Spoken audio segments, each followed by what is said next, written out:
How much myself? Oh, can I put that in the trash? Okay, everyone here now? I guess so. All right, let's first off take a look at the different parts of the hook. What's that part there? The hook? I mean, that's the point, right? Yes. Okay. Now, what's that thing there sticking out? You know? That's the barb. Now, you notice where this hook doesn't seem to have a barb? That's because I put it in the vise, and I took some flat nose pliers and I flattened it out. Why would I do that? Why would I take that barb off, you think? Well, actually you can catch a fish just fine with the barbs off, okay? And it's safer for you if you have a mistake or an accident and you end up sticking yourself with a hook. There's no barb then. So it's very easy to back it out, okay? Whenever I tie flies, I always tie barbless hooks. I never leave the barb on at all. When you go into a store, you buy flies, they'll have the barbs on usually. That's because most fishermen think they need it, but they don't. And the time to debarb a hook is before you tie all the stuff on top of it. Because once you tie stuff on top of it, then you've got a lot of effort wasted if you should happen to snap a hook when you take the barb off. Let's just take a look at how you can do that. Just put a barb in here, a hook in here, and lining up along the length of the hook, just take your flat nose pliers and pinch it right up to the rest of the hook there. And we probably got it all the way. No, I didn't get it quite all the way. Well, I can go crosswise too if I need to. But the reason why I showed you the lengthways way of doing it is, if you do it this way, there's less of a tendency to snap off the tip of the point, and you don't want to do that. This one's already been debarbed. Now these are different hooks of different sizes. These three hooks all came from the same manufacturer. This is a size 2, this is about a size 4, this is a size 6. So in the hooks that you use for trout or for bass, either one, generally speaking, the larger the number, the smaller the hook. But you got to be careful. Sometimes there are differences between different manufacturers. All of these hooks are supposed to be the same size hook. Do they look the same to you? No. No. The length is different, right? Different manufacturer. That's right. This one is a Dairiki. This one is a Mustad. This one is a Tiemco. They're all supposed to be the same length. 3XL. Now, what does that mean? 3 times longer than a standard hook length. How do you measure the hook length? It's usually measured from the base of the eye here to the back of the bend. Now take a look at these eyes. How would you, what looks funny to you? Does that look normal to you, having them like that? A little. Okay. Are you used to seeing them straight out, maybe? No, not really. Okay. Well, this is called a turned down eye. Okay? It's turned down in the direction of the bend. If the eye were straight out, it would be called a ring eye. And then, of course, obviously, if it's tipped up away from the bend, what would it be called then?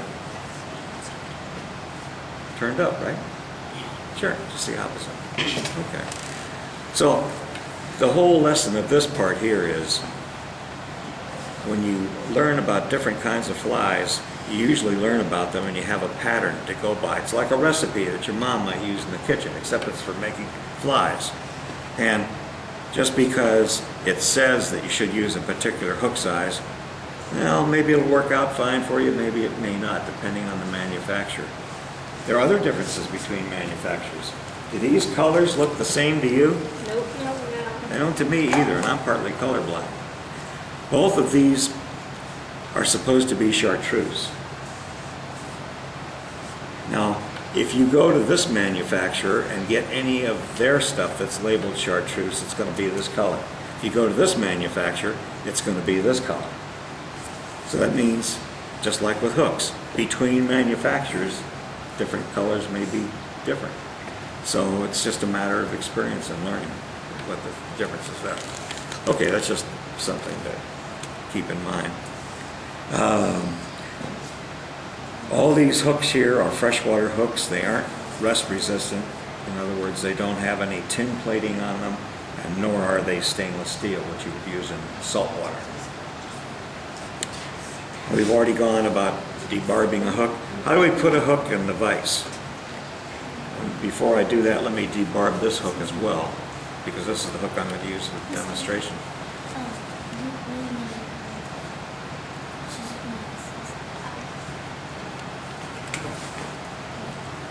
Okay, I'm going to make sure that that barb is down. Okay, so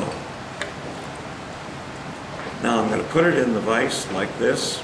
I'm going to let the hook point stick out. You say, well, why wouldn't I cover up the hook point? If you take a look at these hooks, and when you start tying next week, you'll be able to see them up close. You'll notice that the thickness of the hook isn't the same all the way around that bend there. This bend, this part of the bend right here is flat. And so you put it in there and it's going to hold. If you try putting it down here, you not only might snap off the barb, but because the hook is not flat down there, it can wiggle on you. And then it's hard to tie a fly. And that's true of all these hooks. So that's why you leave the hook point out. Now that means you've got to take a little bit of care when you're tying on your fly to not cut your thread. You say, well, oh, that never happened to me. Well, it happens to me all the time. And especially I'm giving a demo and someone asks me a question and, hey, how about this, bud? How about that? Wango, it can happen. So don't be surprised if it does. The fly we're going to tie today is the green weenie, and I'll talk a little bit about what I'm doing while I'm doing it. First thing you want to do is tie the thread onto the hook. And the way I do this ordinarily is go about the length of a hook eye behind the eye on the shank. The shank is this flat part of the hook. And I wrap the thread over itself to secure it. Now it doesn't have to be wrapped continuously when you're doing this. Notice I'm holding this up here, and this is helping me guide those turns down to the top of the hook. Notice there's a little bit of hook shank showing here. That's perfectly all right. No problem with that. And then once I get to about the bend there, I want to stop. Because if I go beyond there, the stuff's going to fall off at the end. So I'll stop right there. And then I'm going to cut this off. I don't need this anymore. And there are a couple of ways to tie this material onto the hook. One of the ways to do it, and perhaps the simplest way, would be to just take a piece of chenille, that's what this material is called, cut a several-inch section of it, and then come back with your thread toward the front of the hook. And then we're going to place it right on top of the hook, right on top of the thread, and we're going to wrap it down on top. And what I'm doing here is I'm bringing it between my thumb and my forefinger. I'm using that to help me hold the material on there. And because I have thread underneath it, it's not going to go twisting all the way around the hook. If I tried tying it on a bare hook, it might. And then when I get down to this end, I'm going to secure it with a couple of wraps. And then I'm going to make a U-turn and put a little loop in it. Make the loop in a vertical plane. How long should the loop be? Well, probably about as far as the gap. The gap is the area between the point and the shank of the hook. Somewhere in that neighborhood. And then I'm going to tie that down. If it twists on you when you're tying, just straighten it out. Now I'll come up here Use my right hand in the normal fashion.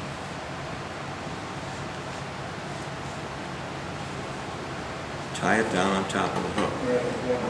And to secure it even more, I'm going to come in front of it, and between this end here, this tag end, and what's already tied down, I'm going to make a couple of turns right against there to tighten it down even more. It's like taking a garden hose. Imagine you're taking a garden hose here, and imagine you're crimping it and then securing it. That's almost what you're doing. And then I'll take this up to the front, and I can just loosely wrap it up here. I've got some sticking out here, so I'm going to cut that off, make it a little bit neater and easier for me to finish the fly. And then what I'm going to do is I'm going to come up here, I'm going to wrap these turns around the hook. One turn butting up to the previous turn.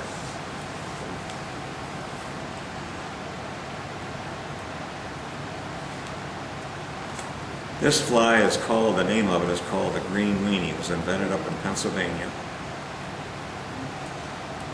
And who actually invented it, I'm not certain. The person who writes about it the most is a man named Charlie Mack. But whether he's the one who invented it, I honestly don't know. So which season usually use this? Well, it all depends what you want it to imitate. If you're trying to use it to imitate inchworms, you use it late spring, like May into June, sometime, something like that. If you're using it to try to imitate a green caddis, whenever you get green caddis in the water, use that. I'm making these wraps here. And what I'm going to do is I'm going to cut this off. And notice I have plenty of room now to finish off the head of my fly. If you happen to notice that the eye of the hook is not totally closed, Yeah, it's a tiny slit so you can slip the thing. you might want to go over the eye of the hook a little bit so that your thread will not cut through there. And also that will keep your leader material, your tippet of your leader material, the very tip of it, from snapping by having it get cut by that sharp eye that's not closed.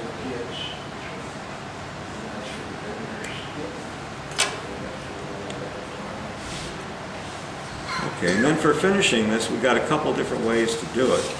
One of the ways to do it is to tie the knot by hand. Since I broke my wrist about 10 days ago, maybe I'll use the easy way.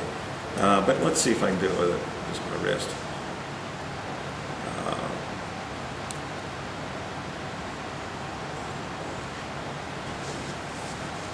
This is the whip finish knot. You're going to be shown this, and people will be side by side with you to help you with it.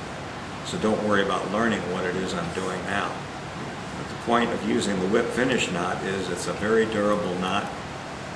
It will not slip once if it's tied properly. And here I've got a little problem, don't I? Because I have a little bit of material. There we go.